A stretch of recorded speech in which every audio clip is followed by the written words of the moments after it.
his really strong Azir play, which he was able to show up with that Worlds. Well, let's see what Midbeast and Triple can do. If they go further, their donation is going to be going to the Rainforest Rescue. It's an environmental organization and charity. They already know who's going to be getting their minimum 10K, and they want to earn a little bit more. We're going to pick some bans, so now we need strategy, Azael. Now we're going to change the tone just a little. We assume Caps and AlexelCapo may theoretically have an advantage, but after Caps' 80 carry performance, I'm not as confident, all right? He was doing great in the early game. He's off-roll. You're going to flame him like that? I am. Okay. And that's also because Brand has just been banned out, so at least one of the guys that you were expecting could work with Demolish, plus Akali, Bard, and Teemo on the other side.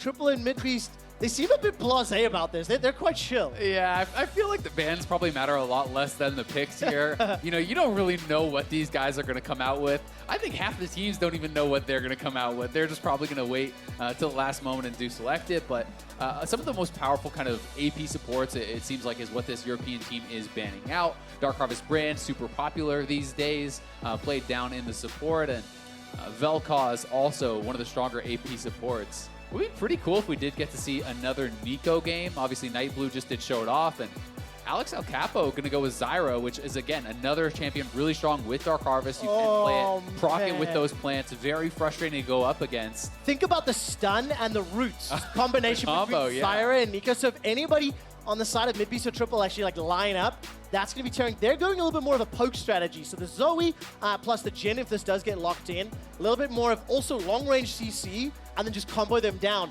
I think I prefer what AlexelCapo and Caps are doing. Yeah, maybe easier for them to kind of pull it off. I do think that their shove should be quite powerful as well here with Zyra and the Neeko.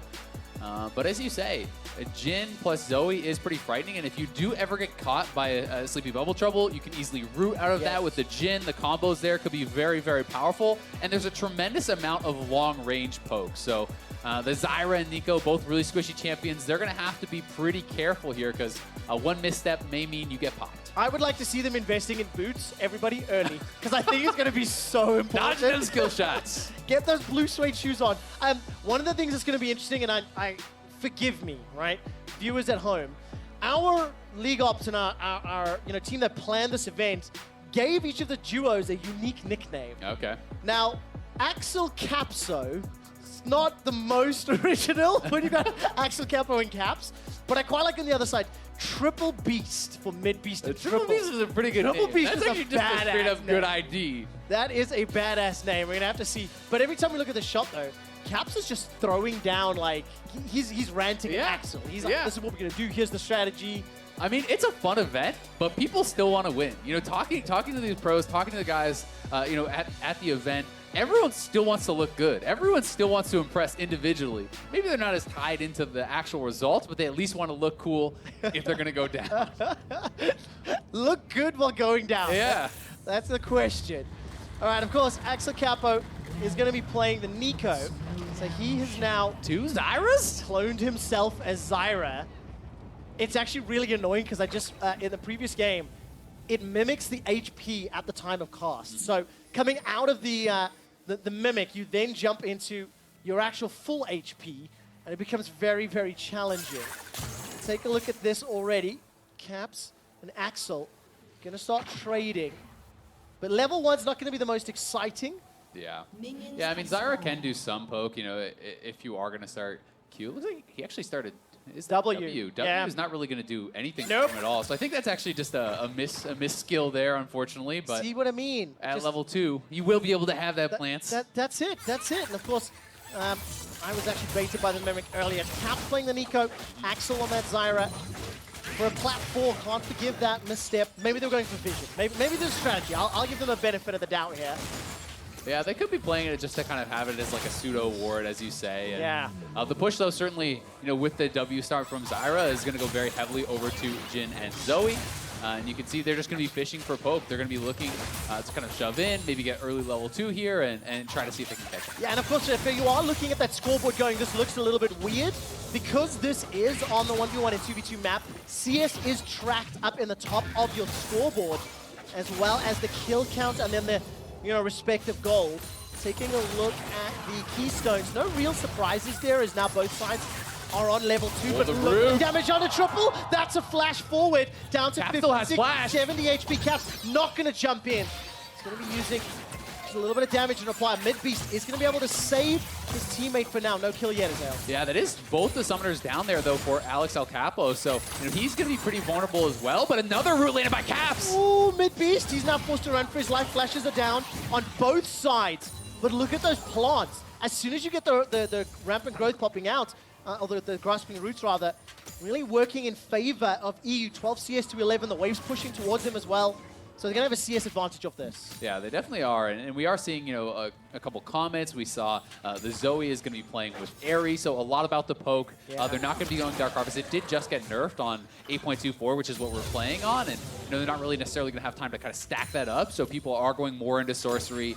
And you will be able to hit confirm that with the Jhin root, for example. Yeah. So we could even see him doing something that you see on ARAM, which is a W max, and just kind of trying to go for more long-range poke. I kind of like it with this combo as well. Like both sides, really. You've got a lot of long-range poke, so it synergizes pretty well. You can see the plants helping proc AlexelCapo's Comet just from range, getting that down. 24 CS to 13. Remember the conditions. Get to 100 CS, get 2 kills, the opposing side will take their tower down. But there's a gigantic, 2 minion waves pushing towards the Oceanic representatives. Yeah, and you always have to remember that last hitting under turret is different on the ARAM map than it is on SR. So a lot of players do kind of get messed up with how many hits the turret is actually putting out to kill off these minions. So the EU team will be able to go for early recalls, double Doran's ring. You're not necessarily going to see people building towards full items. Dorans are just so efficient, as a standalone item that's going to be a really powerful buy. And the fact that they both went for the mana biscuits means they don't necessarily have to invest as much into those health potions. Yeah, definitely working out. And of course, we talked about those minion waves. Now that there's a full wave catching back into the EU reps, this will just give them a 6 CS advantage if they hit all 6. They miss 1 or 2 just. The siege cannon goes down as well. That's a little unforgivable for players of this caliber. I'm going to call it out. That's how we're starting. Flame them, QuickShot. Okay, get comfy. I mean, maybe at 6, I prefer the Neeko Zyra combo to that of the, Jhin plus Zoe. But 1 CC and a curtain call, that might just be enough for the squishes. Yeah, I mean, I'd say if you could hit a root from either the Zyra or the Neeko, that is going to hit confirm the other root. Yeah. Then you can have a Zyra knock-up ult into a Neeko ult. that all in is crazy. But at the same time, Zoe post 6 hits 1 Sleepy Bubble Trouble. You have the Jhin ult opening up, and that can be pretty scary too. But you can... Oh, there's the root landed! 1! Could be both! Second kill! That was... I wasn't even ready for that. But it's exactly what we talked about. The chaining CC. AlexelCapso takes down Triplebeast. And they just stack it up. The Tangle Bobs and Tangling Roots in the story. Ended just like that. I mean, Caps was on point, hitting those roots, and AlexelCapso there for the follow-up. Nails the root right out of it. I thought they were going to get 1 kill there, but they just cleaned them both up and ended it really quick. All right, take a look at the CC. Caps throws out the Bobs. That's the first root. Then the double root from Zyra actually coming through. Sick root there from AlexelCapso. Yeah, really nicely done. Surely Neeko gets banned now. Surely. Or maybe all the camp, it's too busted. Maybe everybody backstage is like, okay, we're gonna let it through, and the influencers and the pros are just like, let's show off what Neeko can do. We'll see. I mean, it's one of those things where a lot of these guys you don't have experience playing against it, so if you haven't practiced it, if you haven't been on PB and playing around with it, you're not really gonna necessarily know what to expect as far as the damage coming out, as far as maybe some of these guys don't even know the abilities. No.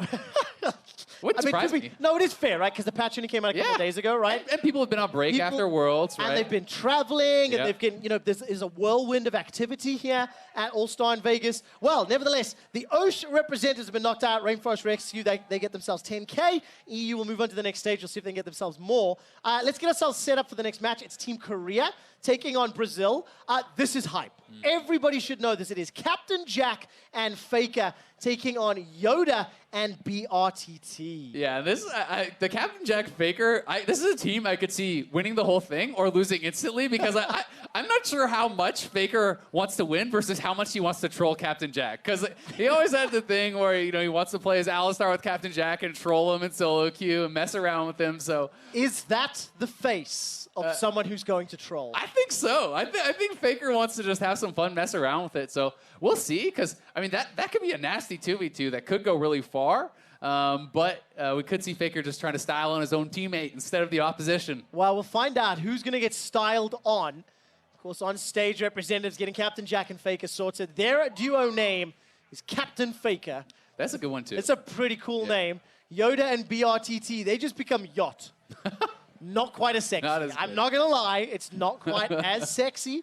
But it's good to see BRTT back on the stage. It feels like a long time since we've seen him in the international scene. But Yoda, former pro player, now full-time streamer. As a Star Wars fan, I've always appreciated his nickname, whether it is derived from the character or not. But yeah, this is a guy who's won CBLOL, playing it.